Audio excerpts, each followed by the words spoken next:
Welcome to NJBIA's Mind Your Business. I'm Bob Considine. While talking money before marriage may not always be the easiest conversation to have, but experts say couples need to get on the same financial page before they say I do in order to have a more successful union. So here to discuss the importance of starting a healthy fiscal relationship are Dawn Brown and Lisa McKnight, Managing Directors and Wealth Advisors for Peapack Private Wealth Management. Ladies, thank you so much for being here. Thank you, Bob. Thank you. All right, so let's start with this. This is a very fascinating topic, and I think a lot of people want to talk about it. When it comes to newly married couples, generally speaking, how important is transparency when you're first agreeing to get married for your fiscal health? Yeah, Bob. So, finances are not romantic. Yeah. They're not fun either. You're killing dreams out Yeah, there. right. It's tough. They're tough conversations. They're emotional conversations. And I think for that reason, couples tend to shy away from it. Yeah. But if you don't have those conversations before your marriage or even during your marriage, it will likely come up in your divorce. Oh, yeah. Okay, so for that reason, it is very important to be open, to be transparent before the I do's, ideally even before the pop the question. Right, wow. And those discussions leave you a little bit vulnerable. You are putting yourself out there. You're letting your personal money values be known. And so that is really a good place to start, is really a self-assessment of where you are with your money culture. And what I mean by money culture is what kind of background, what kind of family background do you have? What's your family, your parents' relationship with money like? Sure. You're bringing that into your relationship. So once you know what you're like and what your money culture is like, then it's easier to have that conversation with your partner. All right. I was almost thinking, like, when you go to budget a wedding, maybe that's a great start because this is a big thing that you're doing together financially. Is that kind of the way it goes, or should you just talk about that before you even have the wedding conversation? Ideally, it would be best to talk about it before you have the wedding conversation itself. Right. And there are always little tips along the way for each person, because during the dating relationship, you're seeing how people are handling their finances. Yeah. Are they paying for things with cash, with a card? What is happening. But to start off by deciding that you're going to have a budget for your wedding, that's certainly a step in the right direction. Right. But it's not just deciding to have a budget. Are you going to stick to that budget as well? Very good. And what does that budget consist of? Right. And sometimes if it's a younger couple, they may be having help from their parents as well. So if they're going to have finance help from their parents, they really need to make sure that they stick within the guidelines that they've been provided with. Right. And in terms of handling things where costs may seem to be higher than they anticipated, how do they handle that? Because that really gives you an idea of how they'll handle things within marriage life as well. Right. And so it's really an important step. Have the budget to start off with for the wedding. Decide, how you're going to handle things if the costs go over what you anticipate. Are they willing to adjust? Because if they're not adjusting while they're thinking about deciding on the wedding, will they be able to adjust within the Right. marriage itself? That's a great question. Yeah. When we talk about younger couples, and you mentioned the difficulty of having these conversations, why is that? Why is the reluctance to have the talk? Is it because they're afraid of what liabilities they might have? Is it, I'm not making too much for you? Or what are some of the concerns? It's hard to have those conversations. Yeah. You are putting yourself out there, like I said before, and there's the fear of being judged or maybe looked down upon. Maybe your partner or your spouse is going to criticize your past financial decisions or your spending habits. Those are always tough questions and tough conversations to have. Yeah, I can imagine. What happens when you finally agree, all right, let's lay it out on the table? What is the best way to approach it? Is it get a spreadsheet out to showing this is what I make, these are my debts? What do you advise? Ideally that would be nice, but not everyone handles their finances that way. We're fully aware of, what are they spending? Not everybody is so organized that they have a spreadsheet, but there are things that people know. They know what their salary is, whether it's their annual or monthly. They know the amount that goes into their bank account each month. They know their expenses. Are they paying rent? Are they paying mortgage? So they know their big things. So those may be the bigger things to start with. Start from there, and then you go down and get into the detail. And ideally, you're going to come to a point where you feel comfortable enough to actually share your tax return, right. because that really is very revealing about people's finances. Yeah, very. How about in terms of?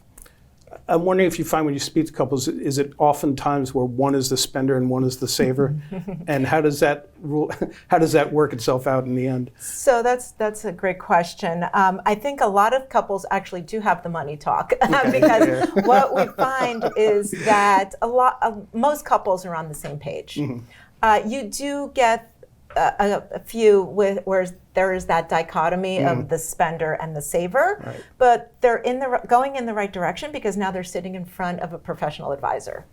And what we can do to help with that is show them the outcome or the results of their habits, right? So we can do a cash flow plan that will show them and illustrate what that might look like for them down the road. So if you keep spending at this level, are you going to be able to retire when you want to retire? Are you going to be able to help your kids? Or, have some of those financial goals that you guys talked about in the beginning of your relationship. So that is very important. And I think that is an awesome step in the right direction, because once you lay that out to someone, it all of a sudden, like a light bulb kind of comes on, and they are fully on board of changing their ways. I'm sure you guys have some incredibly interesting conversations. Yes, yes, for sure. Let's talk about joint accounts. Is that something you advise for couples going into a marriage right off the bat? Should they have one beforehand, or is it case specific depending on the couple? It really is case specific. But in terms of having, and it also depends if it's a newer couple starting out or if it's a second marriage. A second marriage, I think people probably more than likely are going to want to have separate accounts. But regardless of if it's a second marriage or the first marriage, you still need to have at least one joint account that you can pay all the joint bills from. There you go. Right. But you really it's really case specific, because if you've had the talk beforehand and one particular person has a lot of debt that they're going to manage themselves, whether it be a student loan or if it's something that they even have alimony payments and that, are they both comfortable with that money coming out of a joint account? And in that case, if they're not, then it would be ideal to have a joint account for joint expenses and then have an individual account for those expenses that one person is going to handle by themselves. Got it. What's the importance of knowing your partner's credit score? So as Dawn was saying before, I feel that a credit score is akin to seeing someone's tax return, right? Yeah. It's an open book. Right. And the credit score is very important because it's your first indication of your partner's financial responsibility, right? A good credit score indicates that they're paying their bills on time, their liabilities, their debts, and it's giving you an indication of their financial responsibility.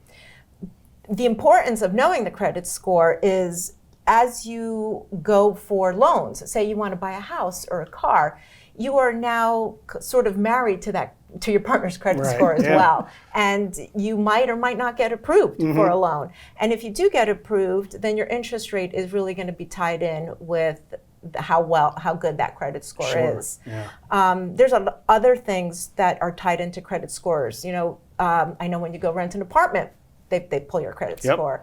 Sometimes cars, right? So when you are maybe even applying for a job, they pull your credit score. Yeah. So really, it's something that should be discussed very early on. Don't wait until it's time to make some financial decisions. Because if you see that the credit score is not ideal, then you still have time to improve it. So that's the importance of looking at it early on in a relationship. Yeah, it's part of the vows, right? Yes. Do you promise to take my credit score? Should the subject of children and finances be discussed at an early time? You mentioned children earlier, Lisa. Should be discussed early among young couples, even though the kiddies might not be for 10 years down the line? Yeah, it's really important because what are each person's expectations? What are their family values? And, it's very important to decide, do you even want to have children? Yeah. How many children? Right. How's childcare going to be handled? Is one person going to stay at home? If that person stays at home, what impact does that have on their career? So these are really things that should be discussed up front, even if it's not something that's going to happen till 5-10 years down the line, because at least the expectations at the beginning are clear. Right. Things may change later on. Life happens, and we don't know what's going to happen in the future. But it's good to have an idea, because if people are not on the same page, if one person is thinking, oh, we're never going to have children, and the other one is thinking, oh, I want to have a family of 3-4 children, Right, yeah. You need to decide be aware that before you walk down the aisle. Right, totally. For more established couples, or maybe people who are having a second wedding, there's always talk about a prenup might be a good idea, especially if somebody has particular means or there's a disparity, right? Is that a difficult conversation to have? Yes, it is a difficult conversation because it's awkward and it's not comfortable. Right.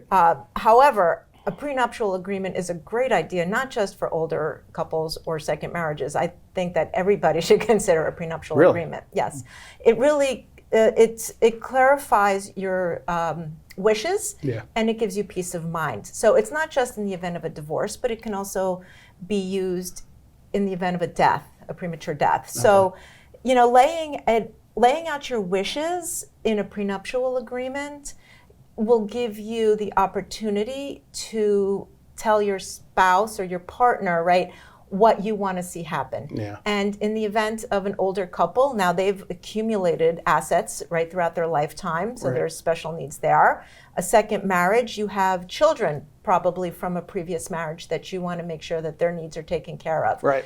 So yes, it's uncomfortable, but that is one place where you really need to come together and be respectful, right? Leave the judgment aside, be respectful and be open to each other, and make sure that each partner is able to express their concerns and their wishes. Yeah, that's all positive stuff. Because, we've heard, and even in, celebrities who have lots of money, some of them didn't even get a prenup, even though they've had all these things. Which is mind-blowing. Yeah.